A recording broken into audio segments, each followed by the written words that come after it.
തുടരുക. ഇപ്പോൾ DCC president Satheesh Kochuparambil telephone ലൈനിലുണ്ട്.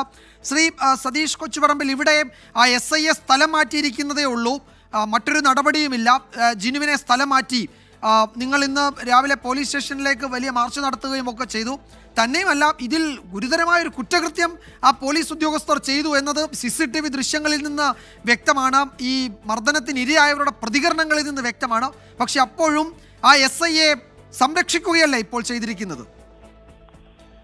തീർച്ചയായും CPMന്റെ ശുപാർശ പ്രകാരമാണ്, പിണറായി വിജയന്റെ നിർദ്ദേശപ്രകാരമായിരിക്കും തീർച്ചയായും അദ്ദേഹത്തെ സസ്പെൻഡ് ചെയ്തോ കേസെടുക്കുകയോ ചെയ്യാതിരുന്നു.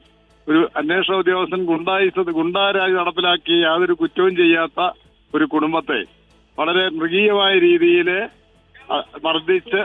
ചോദിക്കാതെ മർദ്ദിച്ച ആ ഗുണ്ടയെ വീണ്ടും ആ മൂക്കിന് താഴെ തന്നെ SP ഓഫീസിലേക്ക് സ്ഥലം മാറ്റി ഒരിക്കലും ഞങ്ങൾക്ക് അംഗീകരിച്ചു കൊടുക്കാൻ കഴിയില്ല.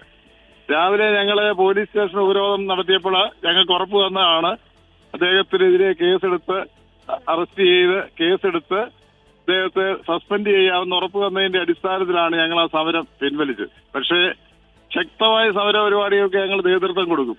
SP ഓഫീസ് മാർച്ച് ഉൾപ്പെടെ ഞങ്ങൾ നടത്തി. ഇതിന് ഒരു പരിഹാരം ഉണ്ടായില്ലെങ്കിൽ തീർച്ചയായും ഇതിൽ ശ്രീ സതീഷ് കൊച്ചുപറമ്പിൽ, ഇതിൽ കേസെടുത്തെങ്കിലും ആ FIR-ല് എന്താണ്, ഈ പ്രതികളെ പറ്റി ഒരു പരാമർശവുമില്ല. ഇത് പകൽ പോലെ വ്യക്തമാണ് ഇതാരാണ് ചെയ്തത് എന്നത് അവരുടെ മൊഴിയിലുമുണ്ട്. എന്നിട്ടും ചില പോലീസുകാർ, നീല ഷർട്ടിട്ട പോലീസ്, യൂണിഫോം പോലും ഉണ്ടായിരുന്നില്ല, അപ്പോൾ വെറുതെ പോലീസ് വണ്ടിയിൽ നിന്ന് ഇറങ്ങി അടിക്കുകയാണ്. അപ്പോൾ ആ FIR പോലും ഈ കുറ്റകൃത്യത്തെ ലഘൂകരിക്കുന്നതാണെന്നാണ് ഒറ്റ വായനയിൽ എനിക്ക് തോന്നിയത്. ജനങ്ങളുടെ ജീവനും സ്വത്തിനും സംരക്ഷണം നൽകേണ്ട പോലീസ് തന്നെ ഗുണ്ടകളെ പോലെ പെരുമാറിയാല് അതൊരിക്കലും അംഗീകരിച്ചു കൊടുക്കാൻ കഴിയുകയില്ല.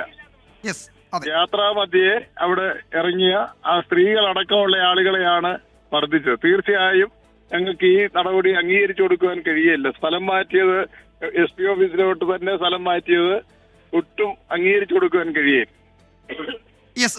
DCC പ്രസിഡന്റ്, പത്തനംതിട്ട DCC അധ്യക്ഷനാണ് പ്രതികരിച്ചത്.